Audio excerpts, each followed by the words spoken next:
the living shit out of the Indiana Fever. So Indiana Fever, and it's been my belief that they will freaking fire everyone. And I do believe this. So if you're a Fever fan and you're hoping they'll keep Caitlin Clark, it's my belief that when push comes to shove, there's no way they can let her get away. They will fire everybody and start over. That's my belief. I cannot imagine the level of fumbling the bag that would have to be done. What happens when Gatorade tries to jump on the Caitlin Clark hype train but forgets who's actually driving the whole show? Flames, chaos, and electrolytes included? The WNBA thought they had a surefire win on their hands. Instead, total mess. A full court clank straight into a flaming trash can. And wait till you hear what fans are really saying. Fever management might want to brace for impact after this one. Oh, and Caitlin just stacked $660,000 like she found it under the couch cushions. Grab your snacks. This one's wild. Caitlin Clark meant to the WNBA? Everything. She's changed the dynamic and history forever for women. I see a lot of young girls here today, and I see how inspired they are, and she's even gotten me back into basketball. I think she has brought attention. She did it for us. We had never watched, and we have become big fans. I don't think her contributions have been extreme as what people think they are. I think the league in itself has been getting better, and that's really what we should be focusing on. I think she's brought a lot of attention to the WNBA, and it's needed. I think it's great. I actually grew up watching the WNBA, so it's really exciting to see a resurgence. She meant everything. I never watched it before. If she leaves the Fever, I'm gone too. That's not some soft background noise anymore. That's a movement. Caitlin Clark isn't just hooping in the WNBA. She is the WNBA for a whole new wave of fans who didn't even know what a Fever was half a year ago. The way it's looking, Indiana better lawyer up because Caitlin might be taking half the fan base with her in this breakup. An example, and there's enough votes here. This is a good test to see how bad this would be. Swag put this out, and it's starting to make the rounds. I voted. Okay, Fever fans, answer this. If Caitlin leaves Fever, would you still support the Fever? We got 1,145 votes here. Nope, my bags are packed is far and away leading. And let's be clear, these ain't casual watchers. These are full-on lifers now.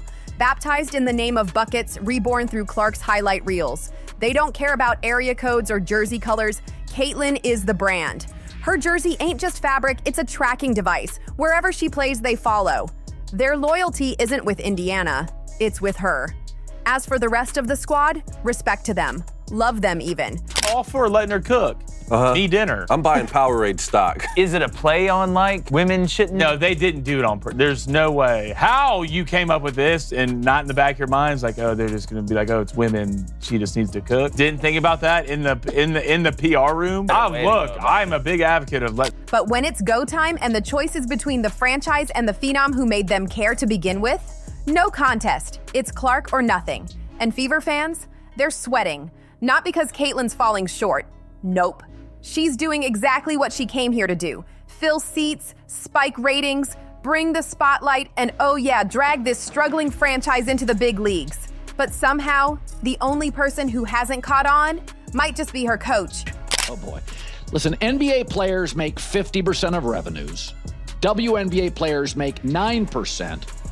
And now the merch sales are up 500% and attendance is up, 40%. So they're going to get a raise. There's no question.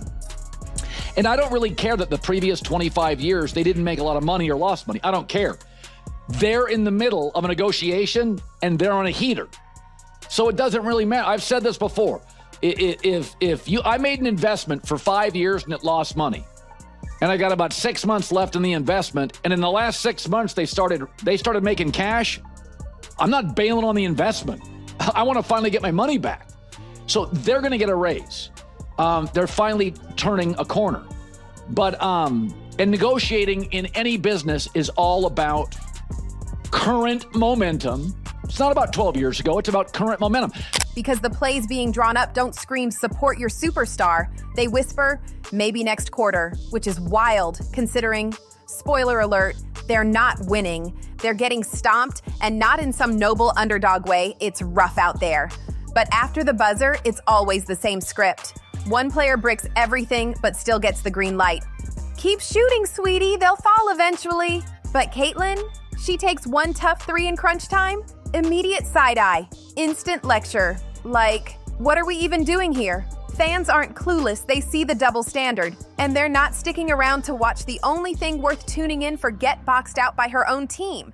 The message? Crystal clear. And echoing louder than any WNBA replay shoved to the back corner of ESPN3. If Caitlin goes, we go. Caitlin Clark is a media driver. She is a ratings driver. I think about the NBA post Magic and Larry, the NBA post Michael Jordan, tennis post Serena Williams, golf post Tiger Woods, right? There are certain athletes that drive the sport more than others. And that's not to take away from anyone else drafted tonight. That's not to take away from the other incredible superstars in the WNBA right now. This isn't some emotional tantrum, it's a migration. And Caitlin Clark is the monarch leading it. These fans aren't sporting fever colors. They're carrying loyalty in their back pockets, ready to unpack it wherever she lands. Whether it's New York, Vegas, or the middle of the ocean, if Caitlin's there, they're there. Change the team name, move the city, slap a new logo on it. Heck, rename it the Toilet Paper Tornadoes. It won't matter. If Clark's on the roster, they're all in. This ain't just a trend, it's a movement. And Fever management better stop underestimating it, because these fans aren't trying to stir up drama. They're just telling it how it is. Caitlin's the only reason half the country even gave the WNBA a shot. Let's keep it real. It wasn't the league's promo team. It wasn't the flashy graphics or hype reels. It was one Midwest baller with Steph Curry range, laser vision, and enough charm to run her own talk show. She made women's basketball must-watch TV. So what kind of genius decides to bench that? That's like digging up a gold mine and saying, let's build a parking lot here instead. It's nonsense, and now investors are heated. And yeah, fans do respect the rest of the squad. Nobody's trying to erase anybody. So the t-shirts don't bother me. But why do you take a shot at the Golden Goose, Caitlin Clark? You guys were flying before she arrived on one of those airlines that made you pay for a cup of water. One of those airlines that is the planes are the color of a highlighter. Now you're flying private. Okay, if you're in a band and you're staying at the Motel 6 and you add a band member and now you're at the Ritz-Carlton, keep your issues to yourself. But it's getting ugly because the way things are playing out, it's starting to look like someone planned this mess. Like, is there some behind-the-scenes rulebook saying, keep the rookie in check? Don't let her shine too bright? Make sure the vets get their shots, even if their field goal percentage looks more like lottery odds than league stats. Meanwhile, fans are yelling, just let her cook. But nope. Every time she starts heating up, someone rushes in and snatches the pan off the stove. Now pile on the awkward sideline energy, stiff post-game interviews, and head-scratching late-game calls. And you've got a fan base that's no longer just loyal. They're furious. They feel duped. You can't plaster Caitlin's face on every promo, sell her to brands from energy drinks to garden hoses, and then treat her like some background extra during the actual games. That's not team strategy. It's sabotage wearing a jersey. So what happens if she bounces? Easy. The WNBA sees the biggest fan exit since streaming TV took over cable. One day, it's sellout crowds and record ratings. Next thing you know, it's crickets, and Ninja Warrior reruns are outdrawing you. Age 23. I'm going to pass on that question, actually. WNBA star Caitlin Clark is transforming women's sports. She fills arenas night after night, and her games have smashed TV viewership records. And if you watch Clark play, well, it's not hard to figure out why. She makes deep three-pointers look easy. And like all stars, wants the ball when the game is on the line. And don't think this is empty talk. These fans are serious. They're already eyeing other cities. They've got spreadsheets, game schedules, and relocation plans. Some are checking Zillow listings in Phoenix. Others are learning the Vegas zip codes by heart. There are even watch parties popping up in states she hasn't even played in yet, just in case she gets traded. Because these folks ain't following a team, they're following a legacy. They didn't fall in love with Indiana basketball. Most of them didn't even know Fever was a team 6 months ago. This ain't fandom anymore, it's a standoff. Fever management had one job: don't mess this up. Yet here we are and watching them slowly take apart the only thing that's working. And Caitlin's fans? They're not about to sit back clapping while she gets turned into a glorified ball passer. So when folks say, if she goes, we go, believe them.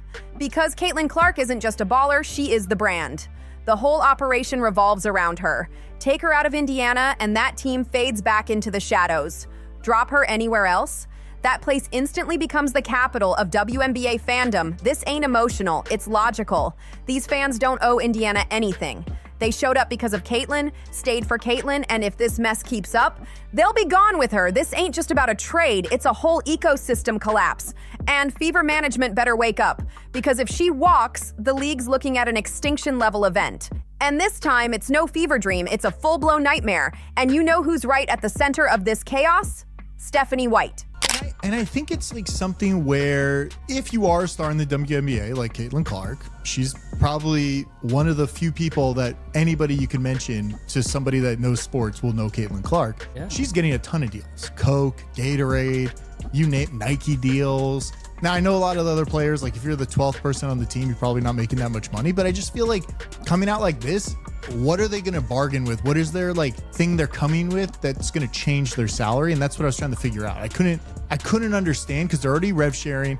The NBA already gives them money, compensates for the loss they make every year because they lose 50. Her coaching game plan feels less like develop your star and more like micromanage her into invisibility. At this point, the shade isn't even subtle.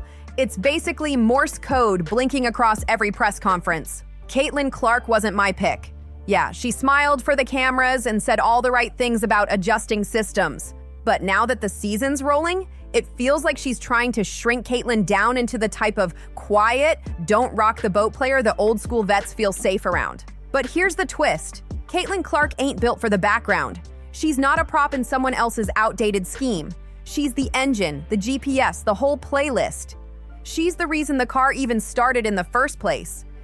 Female bird. She had Van Slugenhagen on her. She was like, I'm offended that y'all have white defensive players guarding me, and she put her in the torture chamber. You should have known from her little face that she didn't want this matchup from the beginning. Caitlin reminds me of what Dame does. If anybody ever noticed, her first shot, always a three. First quarter, second quarter, third. She sets the distance on her first shot, so you have to guard her there. Now she can do whatever she wants to do. She's playing a chess game. That's what Dame does. He starts his game off. He's gonna shoot a deep-ass three to force. Yet, game after game, you can practically see Stephanie White handing out emotional speed bumps and strategy U-turns, like she's directing traffic instead of running an offense. And no, this doesn't feel like a disagreement over play styles anymore. This feels personal, like the energy you give someone corporate dropped in your living room and now you're stuck hosting the dinner party from hell with a fake smile. It's tense, it's messy, and it's getting harder to ignore by the day. Except in this story, the dinner guest is out here whipping up 5-star meals, paying the bills, fixing the house, and still getting told to sit down and pass the salt? Let's call it what it is: resistance. From the jump, it's felt like Stephanie White's been clenching her jaw through the Caitlin Clark era. All that big talk about embracing her game, gone like smoke. Instead, we've been watching game plans that park Clark in a corner like a timeout chair, while other players launch bricks like they're auditioning for WNBA. The construction zone. All sizzle, no swish. Endless effort, 0 buckets. And even when Caitlin fights through the chaos, 15 assists, 23 points, highlight reels galore, dodging elbows, bad calls, and still going viral, crickets. Not even a fist bump. Just another stale press conference filled with buzzwords like spacing and patience. And all the while, the crowd is shouting, "Let her cook!" The WNBA before Caitlin Clark and the WNBA after Caitlin Clark. Describe these two worlds. Oh, entirely different. 180, you know. The WNBA before started in 1997, the year after the Atlanta Olympics, and was launched into a time when women's sports was still not taken seriously by a lot of, people. And some of those same guys now, if we want to talk about before and after, some of those same guys, or guys like them, are the ones buying the 22 jerseys, wearing them to games, Major, but also to the grocery store and to the gas station. It is now cool to be a WNBA fan, and it is cool to love Caitlin Clark and the spotlight that is finally shining on these players. Recalculate, turn around, open your eyes. Caitlin's got a following that stretches across every state line, every time zone, every age and income level.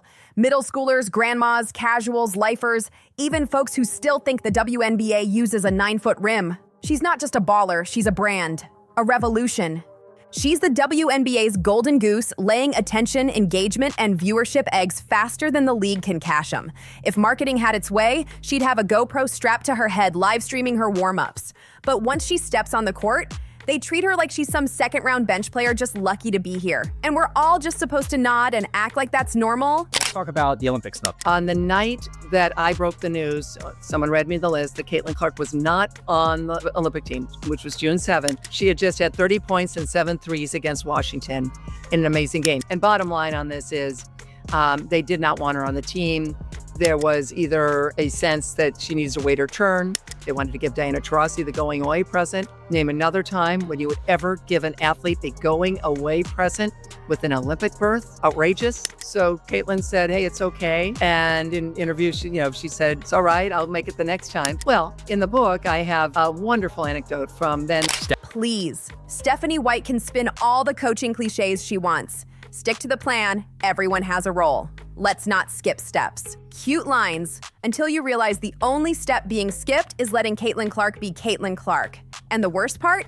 This whole contain the superstar plan, it's not even working. This experiment's not producing wins, it's producing chaos, confusion, miscommunication that looks like it was choreographed by Cirque du Soleil. Fans are watching this in real time, and they're not dumb. This ain't advanced calculus, it's basketball 101 with a splash of common sense. But instead of leaning into it, Stephanie White seems set on grinding the Caitlin Clark experience through her personal playbook like it's some old school test of control.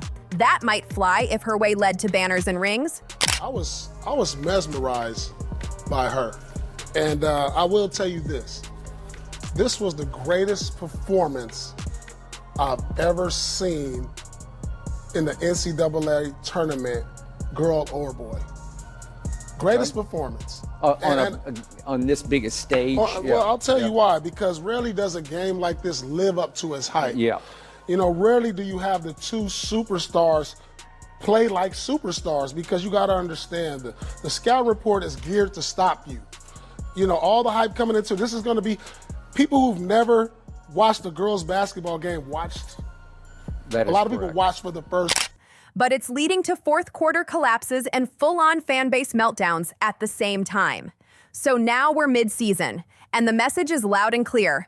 Caitlin didn't walk into a team that was ready to lift her up, but lucky for her, and unlucky for anyone trying to dim her shine, she's not rolling solo. Because Caitlin Clark? She's not just another name on the roster, she's a movement, and movements don't ask for permission. They take over. They blow past resistance like a game-winning logo 3 in slow motion. And if Indiana doesn't catch up soon, they won't be building a legacy. They'll be reduced to a trivia question in a Where Are They Now segment. Because yeah, maybe Stephanie White didn't ask for Caitlin Clark. Maybe she wanted someone quieter, easier to mold, easier to control. Too bad. She got a phenom, a lightning strike in sneakers, a game changer who doesn't wait for a green light anymore. She is the light. The only question left is, will the fever finally let it shine? If you're feeling the heat, don't forget to like, drop a comment, share this with your crew, and subscribe for more no-filter takes. This story's still unfolding, and we'll be here to break it all down. Catch you in the next one.